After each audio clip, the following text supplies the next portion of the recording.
everyone, welcome back. My name's Cotty and we're here today in West Virginia at Canaan Valley National Wildlife Refuge. We're actually invited to go on a salamander survey with the U.S. Fish and Wildlife Service. So we're gonna head out with their biologists and some of their crew. And I have my friend Morgan here with me today too. So let's get going and hopefully we'll see some salamanders today. Before we leave, we have to wipe down our boots in a bleach mixture so that we don't bring in any unwanted bugs or plants.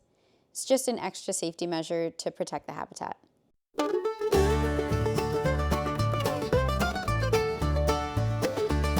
We are heading out on the trail with Samantha and Robert, who are AmeriCorps members that are going to be leading the survey today. They'll be kind of guiding us through, showing us what they do for the day on their survey, looking for salamanders, mainly Cheat Mountain salamanders. We've got about 1.5 miles to go and we're in the rain. It's actually not that bad. I like the rain. Great for salamanders. We like the rain out here in salamander country. As a disclaimer, and I wouldn't be doing my job if I didn't say this, we're here with special permission from the U.S. Fish and Wildlife Service to go on this survey to study this habitat and the salamanders that live here. This is not something that's open to the public, so don't come to Canaan and go off trail looking for salamanders after watching this video. That is not what we're telling you to do. This is just so that we can study the salamanders and see if they're doing well in this habitat. We're at our first survey point. Before we got started, I had to wash my hands and rub them in dirt and leaves. Salamanders have very sensitive skin, which we'll talk about in a second, so first I had to get rid of any oils on my hands. For the survey, we staked these long-distance measuring tapes to the ground and carefully turn over rocks and logs. And Samantha found our first one. That little red worm-looking thing I think is its tail, but here's a better shot. Samantha wrote down some data like the species name, what it was found under, and whether it's a male or female, and then I got to release this cutie back to its home. Yes, back into the leaves. Ooh. So I'm here surveying with Samantha, and we're actually outside of Cheat Mountain salamander habitat, which is the threatened species that we are looking for. But we've mostly found redback salamanders, so Samantha, if you could tell us why we're looking outside of the habitat. Sure. So we look just outside the habitat and all along the woods in here so that we can see if they are going farther or if they're actually receding in. And we are also comparing it with a couple other species that they are in competition with. So redbacks and the dusky salamanders are some of their competitors. So knowing how their range is changing as well also helps us to understand what's happening with the CMS.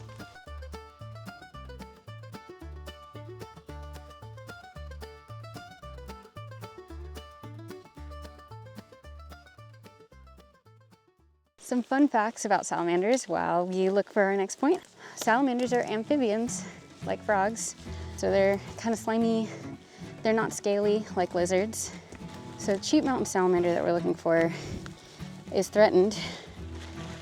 It's not endangered yet, but a threatened species is a type of animal that could become endangered in the foreseeable future. So their species numbers, their population's pretty low. But we're going out here trying to see if there's anything we can do to manage the habitat so that they expand in numbers. They're also a lungless salamander. They're super susceptible to any changes in the environment because they breathe through their skin. So they're what scientists call an indicator species because they indicate if there are any changes in their environment. Ooh.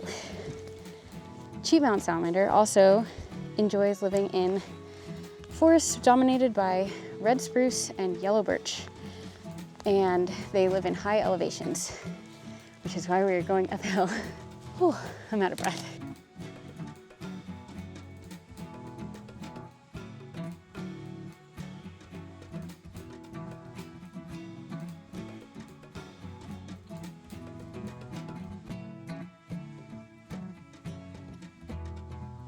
First is the pH, then we push this and it tells us the moisture. What pH are we expecting? That varies. We'd expect a lower with Last time conifers. this was 5.6. Oh. 5.6 pH, 40% moisture.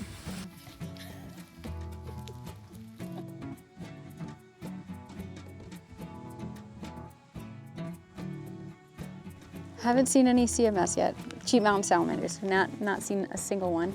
We've seen 10. Hopes are high. 10 redbacks so far. But they're cute. Crossing our fingers. Another redback salamander.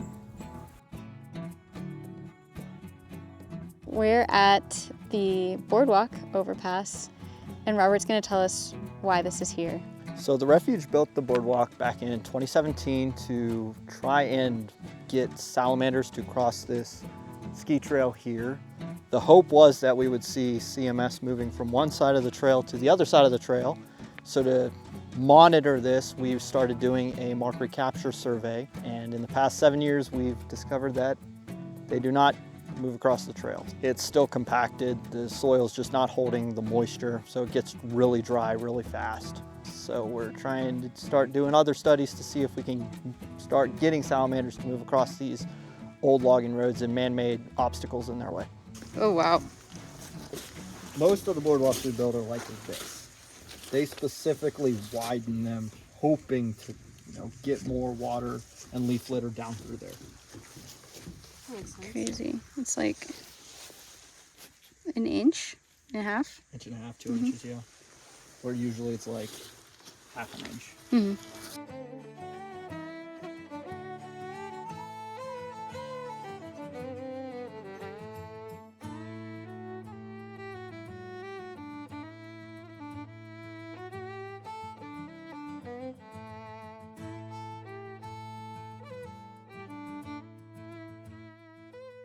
The U.S. Fish and Wildlife Service has an obligation to monitor threatened and endangered species, but all of us should do our part to help protect them.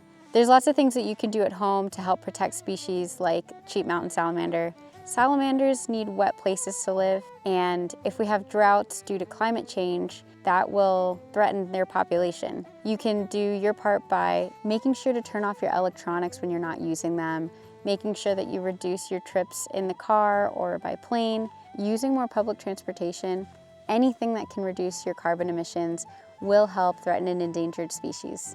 Visiting wildlife refuges is also a great way to help protect these species. Outdoor places like the National Wildlife Refuge System and state parks, all sorts of other places that protect wildlife, struggle with enough staff and enough money to do the habitat restoration or any of the projects that they need to do to help manage the land and monitor species. It helps them get a little bit more recognition and hopefully get a little bit more funding. If you have time and wildlife refuges or other natural spaces around you are looking for volunteers, volunteer at one of your local wildlife refuges.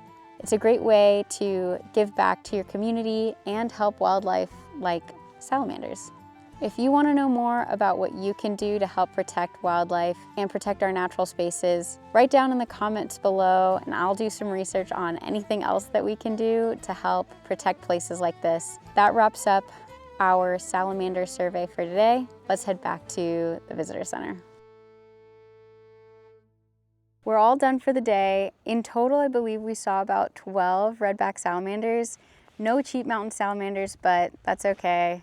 We'll see one on the sign on the way out. Big thank you to U.S. Fish and Wildlife Service here at Canaan Valley National Wildlife Refuge. Samantha and Robert were excellent tour guides, helping us out, learning about salamanders and just taking us to their survey plot points. So thanks everybody that was involved in this video. Let me know if you want to see more of this kind of content, and hopefully we'll get to do some more of this stuff for you all. Thank you so much for watching. Like and subscribe, comment below if you want to see more content like this, and we'll see you around in the next video. Bye. Get to rolling, Morgan. We don't pay you to do nothing. We don't pay you at all.